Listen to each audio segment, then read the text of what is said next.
नमस्कार दोस्तों, आप सभी का स्वागत है आपके अपने YouTube channel study today with Viplav में। तो आज की इस वीडियो में हम 12th बोर्ड एग्जाम 2026 के लिए पॉलिटिकल साइंस यानी कि राजनीतिक विज्ञान पेपर के लिए मॉडल प्रश्न पत्र को देखने जा रहे हैं। एग्ज़ाम पेपर के लिए मॉडल प्रश्न पत्र देखना बहुत ही ज़रूरी है। किस टाइप के सवाल पूछे जाएंगे, कितने सवाल रहेंगे, एग्ज़ाम का पैटर्न कैसा रहेगा, सब कुछ मॉडल पेपर से ही पता चलेगा। इसलिए मॉडल प्रश्न पत्र को देखना बहुत ही ज़रूरी है। तो चलिए वीडियो को स्टार्ट करते हैं। पेपर में ऑब्जेक्टिव और सब्जेक्टिव दोनों प्रकार के सवाल पूछे जाएंगे, ठीक है। तो चलिए कितने ऑब्जेक्टिव और कितने सब्जेक्टिव सब कुछ इस वीडियो के अंदर डिस्कस करेंगे और एक एक करके सवाल भी हम लोग देखेंगे। तो चलिए वीडियो को स्टार्ट करते हैं। वीडियो को लास्ट तक देखना, वीडियो को लाइक करना, सभी दोस्तों में शेयर करना और हमारे टेलीग्राम और व्हाट्सएप चैनल पर जरूर जुड़ना। टेलीग्राम चैनल का लिंक और व्हाट्सएप चैनल का लिंक वीडियो का डिस्क्रिप्शन में दिया हुआ है, तो आप लोग जुड़ जाइएगा। तो चलिए वीडियो को स्टार्ट करते हैं। तो देखिए, मॉडल पेपर में जो है कुल प्रश्नों की संख्या रहेगा 52, ठीक है। कुल प्रश्नों की संख्या रहेगा 52। प्रश्न संख्या 1 से लेकर 30 तक आपका ऑब्जेक्टिव रहेगा, यानी कि एमसीक्यू टाइप के सवाल रहेगा। नेक्स्ट जो रहेगा आपका अति लघु उत्तरीय प्रश्न रहेगा। प्रश्न संख्या 31 से लेकर 38 तक, प्रश्न संख्या 31 से 38 तक अति लघु उत्तरीय प्रश्न रहेगा। प्रश्न संख्या 39 से लेकर 46 तक, 39 से लेकर 46 तक आपका रहेगा लघु उत्तरीय प्रश्न, जबकि प्रश्न संख्या 47 से 52 तक रहेगा आपका दीर्घ उत्तरीय प्रश्न, ठीक है। इस तरह से एग्जाम पेपर में सवाल रहेगा। तो चलिए वीडियो को स्टार्ट करते हैं। तो चलिए शुरू करते हैं। पहला सवाल कि पहला गुट निरपेक्ष सम्मेलन कब हुआ था। तो पहला गुट निरपेक्ष सम्मेलन हुआ था आपका 1961 में, ठीक है।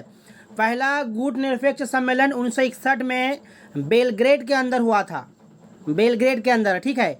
तो ऑप्शन नंबर बी आपका सही उत्तर हो जाएगा, याद रखना। नेक्स्ट सवाल है कि पूर्वी गठबंधन को किस नाम से जाना जाता है। पूर्वी गठबंधन को किस नाम से जाना जाता है। तो वारसा संधि के नाम से जाना जाता है, वारसा संधि। नाटो की तरह पूर्वी गठबंधन को वारसा संधि यानी कि वारसा पैक्ट के नाम से जाना जाता है। इसकी अगुवाई सोवियत संघ ने की थी और इसकी स्थापना 1955 ईस्वी में हुई थी, ये भी आपको याद रखना है, ठीक है। नेक्स्ट सवाल कि बोल्शेविक क्रांति कहाँ हुई थी। तो याद रखना ये रूस के अंदर, ठीक है। बोल्शेविक क्रांति कहाँ हुई थी, तो रूस में हुई थी। ऑप्शन नंबर सी सही उत्तर हो जाएगा। नेक्स्ट सवाल, बर्लिन की दीवार कब गिराई गई। बर्लिन की दीवार कब गिराई गई। तो 1989 में, 1989 ऑप्शन नंबर सी सही उत्तर होगा, ऑप्शन नंबर सी। नेक्स्ट सवाल कि operation enduring freedom, operation enduring freedom निम्नलिखित में से किस देश द्वारा चलाया गया था। तो याद रखना ये यूएसए के द्वारा चलाया गया था, USA. Option B, option number D सही उत्तर होगा। नेक्स्ट सवाल कि न्यूयॉर्क स्थित वर्ल्ड ट्रेड सेंटर, न्यूयॉर्क स्थित वर्ल्ड ट्रेड सेंटर पर आतंकवादियों का कब हमला हुआ था। तो ये हमला हुआ था दिसंबर 2001 में, दिसंबर 2001, सितंबर 2001, ठीक है, सितंबर 2001 में हुआ था। तो ऑप्शन नंबर 1 जो है आपका सही उत्तर हो जाएगा। नेक्स्ट सवाल है कि सन 1978 ईस्वी में, 1978 में ओपन डोर यानी कि मुक्त द्वार की नीति किसने चलाई। तो ये चलाई थी देंग श्याओपिंग ने, देंग श्याओपिंग ने। ऑप्शन नंबर सी सही उत्तर हो जाएगा। नेक्स्ट सवाल कि चीन विश्व व्यापार संगठन में कब शामिल हुआ था। तो चीन जो है विश्व व्यापार संगठन में सन 2001 में जो है शामिल हुआ था। तो ऑप्शन नंबर बी यहाँ पर सही उत्तर होगा। नेक्स्ट सवाल की ओर आगे बढ़ते हैं। प्रश्न संख्या 9 कि किस देश में सन 1991 में पूर्व की ओर चलो, पूर्व की ओर चलो नीति अपनाई। श्रीलंका, अमेरिका, रूस या फिर भारत। तो ये हमारा भारत, ऑप्शन नंबर डी जो है यहाँ पर सही उत्तर होगा। नेक्स्ट सवाल है कि दक्षेश यानी कि सार्क, ठीक है, दक्षेश यानी कि सार्क का मुख्यालय कहाँ है। तो याद रखना सार्क का मुख्यालय जो है काठमांडू में है, काठमांडू। सार्क का पहला सम्मेलन याद रखना 1985 में हुआ था, ठीक है, 1985 में हुआ था। ढाका यानी कि बांग्लादेश में हुआ था। पहला सम्मेलन, ठीक है, ये भी आपको याद रखना है। नेक्स्ट सवाल है कि निम्नलिखित में से कौन सुरक्षा परिषद का स्थायी सदस्य नहीं है। तो देखिए, सुरक्षा परिषद के स्थायी सदस्य हैं संयुक्त राज्य अमेरिका, यूनाइटेड किंगडम, फ्रांस, रूसी संघ, चीन, ये सब, ठीक है। ये देश जो है स्थायी सदस्य देश है। तो यहाँ पर जो इसराइल दिया हुआ है ये सदस्य देश नहीं है, इसलिए ऑप्शन नंबर डी सही होगा। संयुक्त राष्ट्र संघ की स्थापना कब हुई थी? तो याद रखना सन 1945 में संयुक्त राष्ट्र संघ की स्थापना हुई थी। 13 का सवाल कि मानवता की रक्षा का व्यापक अर्थ क्या है? मानवता की रक्षा का व्यापक अर्थ हो जाएगा अभाव और भय से मुक्ति, ऑप्शन डी सही होगा। नेक्स्ट सवाल, रियो डी जेनेरो पृथ्वी सम्मेलन निम्नलिखित में से किससे संबंधित है? पर्यावरण, हरित क्रांति, वैश्वीकरण या फिर मानवाधिकार? तो ये पर्यावरण से संबंधित है, पर्यावरण, ऑप्शन नंबर आपका ये जो है यहाँ पर सही उत्तर हो जाएगा, ठीक है। नेक्स्ट सवाल, वैश्वीकरण की नीति की सबसे अधिक प्रभावित हुए थे? वैश्वीकरण की नीति से सबसे अधिक प्रभावित हुए थे गरीब, पूंजीपति, उद्योगपति, इनमें से कोई नहीं। तो सबसे अधिक प्रभावित हुए थे गरीब आदमी, ठीक है, गरीब लोग, गरीब परिवार, तो ऑप्शन ए सही होगा। भारत में प्रथम राष्ट्रपति कौन थे? भारत में प्रथम राष्ट्रपति कौन थे? तो doctor Rajendra Prasad, option number D यहाँ पर सही उत्तर हो जाएगा।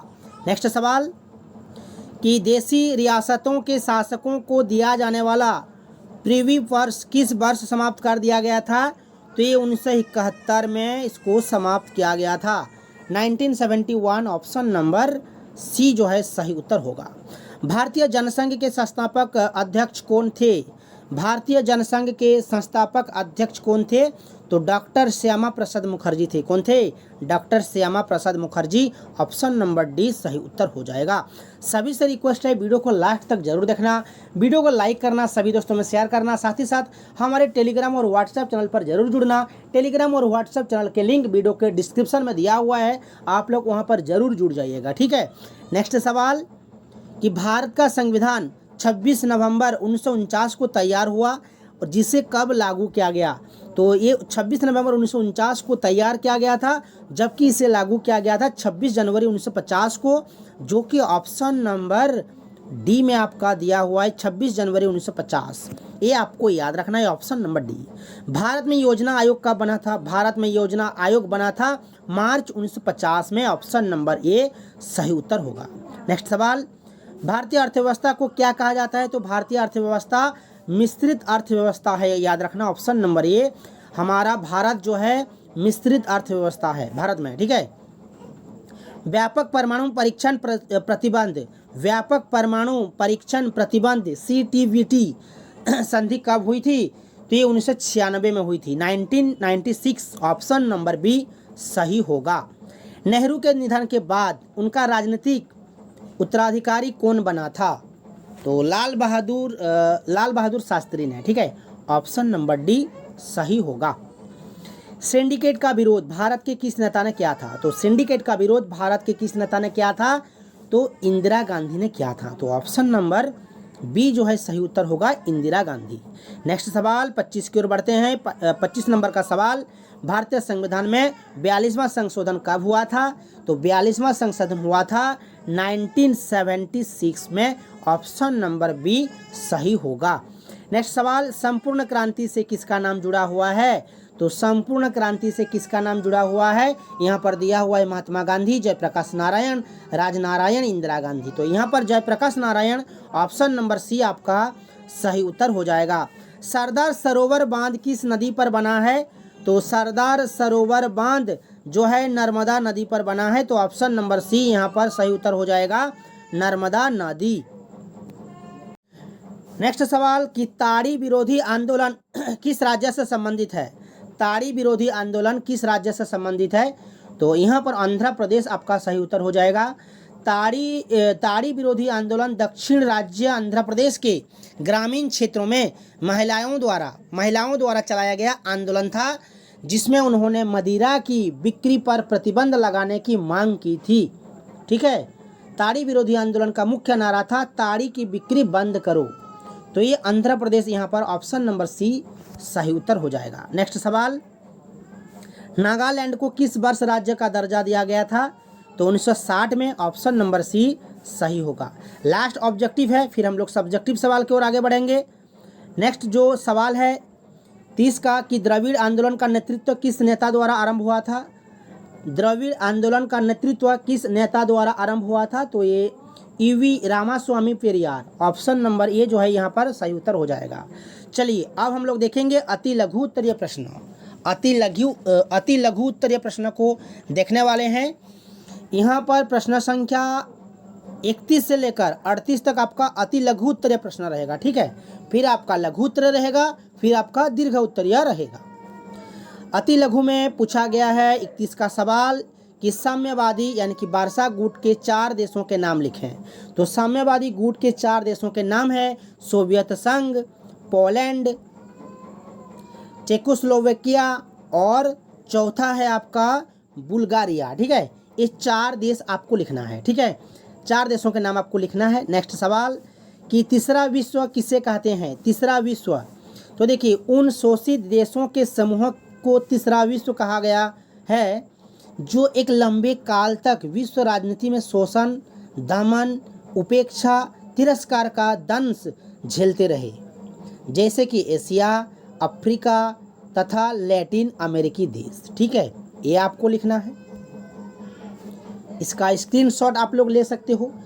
अगर आप लोग कमेंट्स करते हो तो जितने भी सब्जेक्टिव सवाल है मैं पीडीएफ डाल दूंगा व्हाट्सएप चैनल पर, ठीक है। प्रथम खाड़ी युद्ध किसे कहते हैं? प्रथम खाड़ी युद्ध कुवैत से इराक के कब्जे को हटाने के लिए दुनिया के 34 देशों के मिले जुले सैनिकों ने इराक के विरुद्ध मोर्चा खोला, उसे परास्त कर दिया। इसे प्रथम खाड़ी युद्ध कहा जाता है, ठीक है। सर्जिकल स्ट्राइक क्या है? तो देखिए सर्जिकल स्ट्राइक सेना द्वारा किसी खास लक्ष्य पर किया जाने वाला गुप्त और अत्यंत सुनियोजित हमला होता है। 28 सितंबर 2016 की रात को भारतीय सेना के स्पेशल फोर्स कमांडोज ने अत्यंत गुप्त तरीके से नियंत्रण रेखा के पार पाकिस्तान के कब्जे वाले क्षेत्र में घुसकर अचानक आतंकी शिविरों पर हमला कर इन्हें नष्ट कर दिया और एकदम सकुशल वापस लौट आए।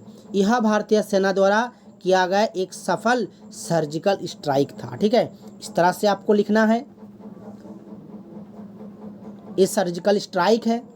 नेक्स्ट सवाल कि समूह 8 में शामिल सदस्यों के नाम लिखें।